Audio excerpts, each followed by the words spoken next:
Good afternoon. Welcome back to the studio. So today I want to introduce you to the collage process that I'll refer to as a torn reconstruction. This is a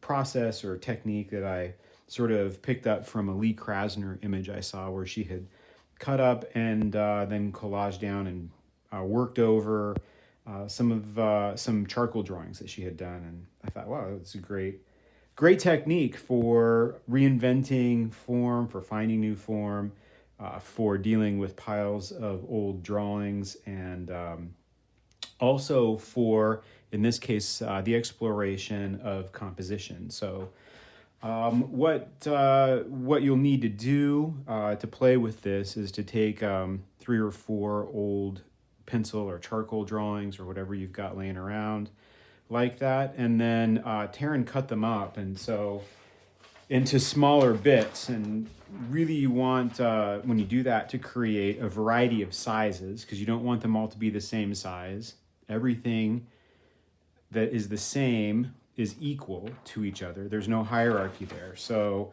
you want small bits, medium bits, and big bits. I've got a old set of blind contours here that I'm going to do that with. And so I need some more pieces for this. So I'm just going to tear this down in some instances and then use a paper chopper. And I'm looking for, when I cut it down, interesting bits of the drawings. Something, there you go, kind of like that. This has got some good fun line in it. And I also personally like to have some torn and some cut edges, because I like a variety of the edge quality. So here, the light's not too terribly great, but you get a sense of this sort of deckly edge and this hard edge. And I like to have a variety of those in my composition as well. And so that ought to be enough. I'll continue to do more if I need them as I go along. So one last bit here. I actually forgot to turn the video on and began to lay this out. So I've got a bit of a compositional layout going here.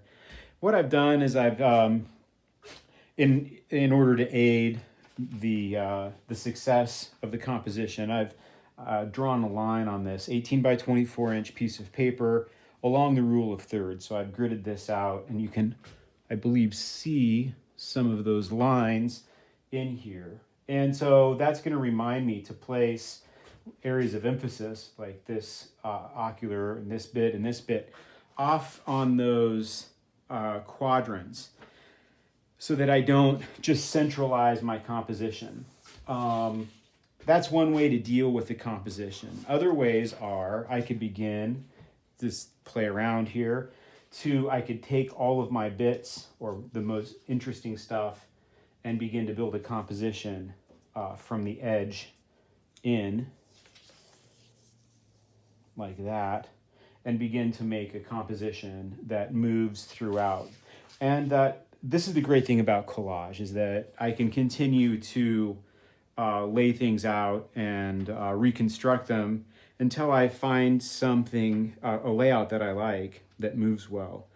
And sometimes when I'm doing this, I will just take quick photos with my phone when I find compositions that I like, but I'm not 100% sure I want to go with. So when I do find the compositional layout that I am going to stick with, I'm going to use a little glue stick and glue them down.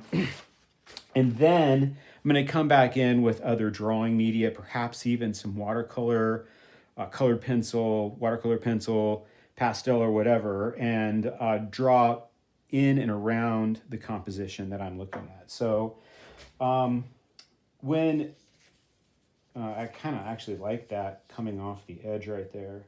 When I'm beginning to lay this out, some things to keep in mind as far as movement. I want to look for connections between these drawn bits. So in this instance, this remnant of that blind contour hand, and there's this form of lines here. It's an upside down eye, actually. I noticed when I was laying this down that these kind of fit together like that. So I'm going to connect lines not only between one page and another, but between this now relates back to that visually. They're similar kinds of elements. So I'm starting to create a sense of triangulation there. And I'll figure out where this goes. But I also want to make connections between this. Look at how the repetition of that and that diagonal are going to help create composition as well. So the exterior edges, torn or straight, relating from one to the next across the picture frame, are important to look at as this image becomes more and more composed. And where do I like that? Somewhere right in there. So I'm going to mess around with this for a few minutes and then I'll shut it off. I'll glue it together. I'm going to trim the edges up, of course, because I want a well-crafted image. And then I'm going to sit down. I'm going to draw into it for however long that takes. I'm just going to give myself an open amount of time to draw back into this composition. And I'll come back at those stages so that you don't get bored to tears watching this happen. So there you go. I will return when I have something interesting here. All right, so that took about, I don't know, 10, 15 minutes, moved it around. One of the things that I want to note is that I have no idea which orientation is up or if this is a horizontal or vertical piece.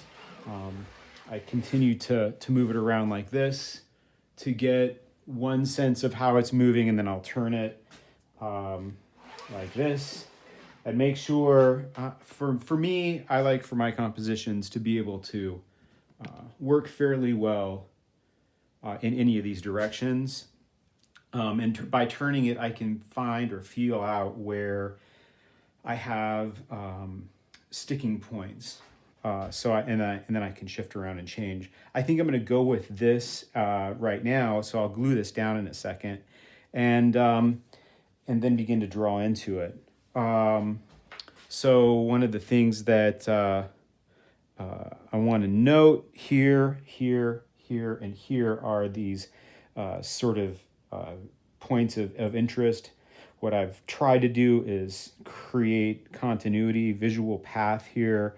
When I trim these down, this is all going to work on connecting here. This connects, and I'll get these to overlap right to where these two drawings here, that actually dropped into place, and I was like, oh, that fits the way that the top of that skull fits in with the side of that face. I like the way that this line leads back up and in and connects the side of the paper, connects with that. The implication of this curving line leads to the side of the paper that leads back down. And I'll have to do a little finagling to connect that part of the composition. But anyway, here you go. There's sort of a figure 8, a grid pattern supported by some visual path. So that's the compositional layout. For now, I'll glue it down, spend some time drawing into it, and then come back and show you what I've come up with. All right, I got this all glued down, and the edges trimmed up. So now I'm ready to come in and work on this design, get this composition complete, and augment it. So I'll do that. I'll probably draw for a couple of hours, and then come back and show you what the completed exercise looks like. So I think I got this worked up pretty good. I'll probably put some more into it after I let it set and take a look at it for a little bit. But I'm pretty happy with it. Found some new things that I'll probably use a little later in some other artwork, and interesting, slightly disturbing image, reflecting perhaps the horror movies I've been watching lately. I don't know. But anyway, had fun doing it. Hope you have fun doing yours as well. I'll talk to y'all soon. Bye.